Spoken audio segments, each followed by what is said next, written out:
Hey everybody, welcome to Alienated Press. We're a new media organization. Today is our second daily news update. According to the Kansas City Star, Missouri Republicans are seeking to ban critical race theory and establish patriotism training for teachers. Teachers that take the Patriot Training Program would be eligible for a $3,000 bonus. It says the legislation follows a nationwide push by Republicans to assert control over students' education by banning lessons related to systemic racism, while also pushing a more positive view of the nation's history. Florida Governor Ron DeSantis' administration put a ban on AP African American Studies in high school this week in Florida. This article is here at Business Insider. GOP lawmakers are pushing a historic wave of bills targeting rights of LGBTQ teens, children, and their families.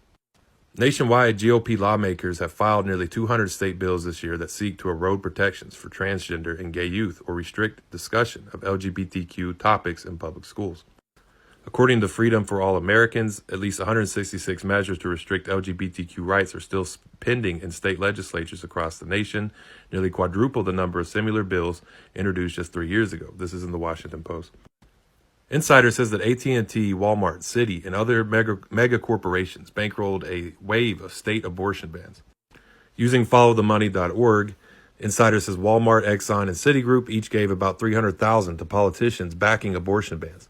AT&T is the biggest corporate backer, giving politicians behind abortion trigger laws more than $1 million. Major corporations far outspent anti-abortion groups in bankrolling these politicians in 13 states. AT&T donated nearly $1.2 million, more than any other company. It says AT&T and Pfizer were the only two companies that backed politicians behind trigger laws in all 13 states. You can find this. There's more to read here at this article on Insider. CNN Business says Microsoft is laying off 10,000 employees. This article also says that Amazon announced that it plans to lay off 18,000 people, and Salesforce said it is cutting 10% of its staff. Facebook parent Meta also recently announced 11,000 job cuts, the largest in the company's history. The Intercept is saying New York City jails want to ban physical mail, then privatize scanning of digital versions. Securus, the private company with a previous contract with the Department of Correction, has legally recorded phone calls between incarcerated people and their lawyers. Securus has settled numerous lawsuits over improperly recording phone calls inside prisons and jails. Also on The Intercept, the LAPD held down Keenan Anderson, repeatedly tased him, and then suggested his death was his own fault.